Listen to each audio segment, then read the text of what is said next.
In this video, I'm going to show you how to open up Photoshop and create a new file. So, all you have to do is identify where Photoshop is on your computer, click on it, and give it a little bit to load up.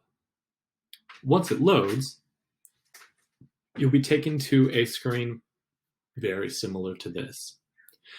Oftentimes, it'll have a queue of your last things that you opened up and worked on. I suggest not using that too much because very often those things will be moved around from one file place to another, and if it gets moved, then the computer won't know where to open that from. Where it's best to come is to the left side and click on Open to open up a file that's already created, or click on Create New. I'm going to create new and create a new file, and it gives you a variety of your recent creations, as well as you can come over and you can kind of see some other common designs for like photo, art and illustration, or setups for web. But we're going to do it from scratch. So on the left side, you can kind of see that the very start of this is the name. So name it the file that you want it. I'm going to put it as test for right now. And then underneath that, there is how big it's going to be.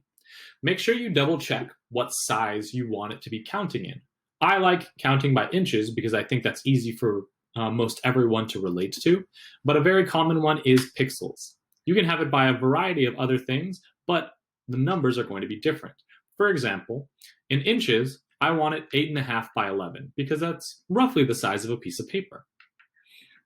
If you go to pixels, though, you can see that an 8.5 by 11 at a resolution of 300 is going to be 2,550 pixels by 300 or 3,300 pixels high, which is significantly different. So if you accidentally have it on pixels and you make it 8.5 by 11, it's going to be super tiny. So make sure that you're counting in the way that you know best. And personally, I go by inches.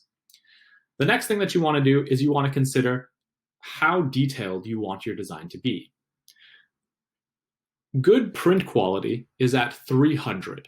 So 300 is good for whenever you are making artwork, which is most of the things that you're going to be making in my class. Another size that is often very common is 72. 72 is a very small resolution, but that means that it loads quickly, which is really great for the internet. So if you're doing things that you want to post online that people can access really quickly and open up without bogging down their web page, do it at a resolution of 72. But for my class, we want art. So keep it at a resolution of 300. And right now I have it at pixels per inch. You can set it to pixels per centimeter if you really want to, but we'll keep it at 300 pixels per inch. And on some other formats, it might call it PPI or DPI. Don't play around with too many of the other settings, at least for my class, but we'll come down to the bottom and press create, and it will generate us a new file set at the size that we want. So that's all. Now get to making artwork.